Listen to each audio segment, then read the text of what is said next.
মাধুৰী দীক্ষিত মাধুৰী তোমাৰ নামটো কি? উপাসনা নাথ। উপাসনা নাথ। অঁ ধুনীয়া, ক'ত ঘৰ?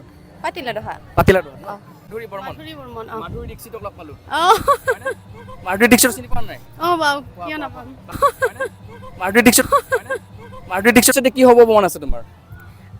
লয়াৰ তোমাৰ ব্লেক কমাণ্ডো। হাউচ ৱাইফ হ'বলৈ ভাত ৰান্ধিবলৈ মন কাৰ আছে কোৱাচোন? হা? কাৰো নাই?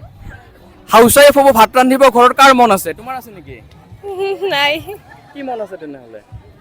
চাকৰি কৰিব মন চাকৰি তোমাৰ হাউচ ৱাইফ হ'বলৈ মন আছে ভাত ৰান্ধিবৰ কাৰণে? নাই বাপৰে, কাৰো নাই?